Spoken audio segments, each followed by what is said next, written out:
And the breakdown train. Every day, the fat director came to the station to catch his train, and he always nodded to Thomas and said, "Morning, Thomas." There were lots of trucks in the yard, and Thomas had to push and pull them into their right places. He worked hard. He knew now that he wasn't so clever as he had thought, and he wanted to learn all about trucks so as to be a really useful engine. But on the siding, by themselves, were some trucks that Thomas was told he mustn't touch. There was a small coach, some flat trucks, and two queer things his driver called cranes. "That's the breakdown train, Thomas, and when there's an accident, the workmen get into the coach and the engine takes them quickly to help the hurt people and to clear and mend the line. The cranes are for lifting heavy things like engines and coaches and trucks." One day, Thomas heard an engine whistling. "Help! Help!" And a goods train came rushing through very fast. "Help! Help!" The engine, a new one called James, was frightened.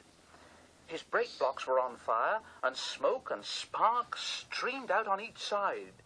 "They're pushing me! They're pushing me! Those silly trucks are pushing me!" And the trucks just laughed. "Ha ha! Ha ha! Ba ba ba ba, ha ha! Ba ha ha! Ba." Poor James disappeared under the bridge, whistling for help. "Help! Help!" Thomas the Tank Engine didn't know what to do. "Oh, I'd like to teach those trucks a lesson." Presently, a man came, running. "James is off the line. The breakdown train. Quickly!" So Thomas was coupled on. The workmen jumped into their coach, and off they went. Thomas worked his hardest. "Faster, faster! Faster, faster! Oh, bother those trucks and their tricks! I only hope poor James isn't hurt. Faster, faster!" They found James and the trucks at a bend in the line. The brake van and the last few trucks were on the rails, but the front ones were piled in a heap. James was in a field with a cow looking at him, and his driver and fireman were feeling him all over to see if he was hurt. "Never mind, James. It wasn't your fault.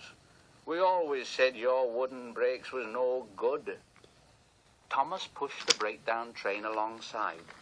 Then he pulled the unhurt trucks out of the way. Oh dear! Oh, don't hurt us, Thomas!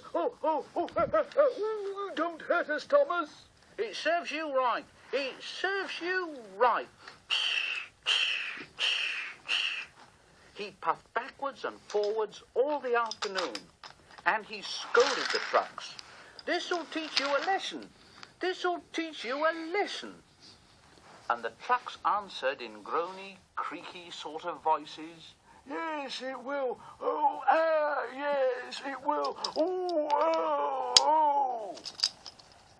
Then, when they put James back onto the rails, he tried to move. But he couldn't, so Thomas helped him back to the shed. The fat director was waiting anxiously for them.